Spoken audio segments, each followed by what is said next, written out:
জামায়াতে ইসলামী ও তাদের সমমনা দলগুলো নির্বাচনী প্রস্তুতিতে তৎপর। আসন সমঝোতা, প্রার্থী বাছাই, মাঠ পর্যায়ের জরিপ নিয়ে চলছে নানা ব্যস্ততা।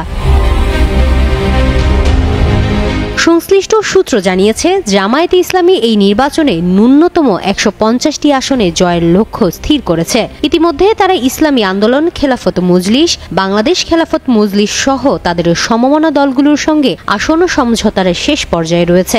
সমমনা ওই দলগুলো ৮ দল হিসেবে পরিচিত। আরও কয়েকটি দল তাদের সঙ্গে আসন সমঝোতা করতে পারে বলে বিভিন্ন সূত্র আভাস দিয়েছে। একটি সমন্বয় কমিটি মাঠে জরিপ করছে কোন আসনে কোন দলের প্রার্থী জেতার সম্ভাবনা বেশি তা যাচাই করার জন্য। প্রার্থী বাছাই হবে জয়ের সম্ভাবনা, জনপ্রিয়তা ও স্থানীয় সমর্থকের ভিত্তিতে। জোটভুক্ত দলগুলোর মধ্যে কোনো প্রচলিত জোট নেই, বরং এটি আসন ভিত্তিক সমঝোতার মাধ্যমে নির্বাচনে অংশ নেওয়ার কৌশল। জোটের নেতারা আসন ভাগাভাগি, অভিন্ন নির্বাচনী ইশতেহার এবং সম্মিলিত প্রচারের বিষয়ে আলোচনা করছেন। জামায়াত তাদের সাংগঠনিক শক্তি কাজে লাগিয়ে ১৮৫টি আসনে জয়ের লক্ষ্য রেখেছে, তবে অন্তত ১৫০টি আসনে জয় নিশ্চিত করতে চেষ্টা চালানো হচ্ছে।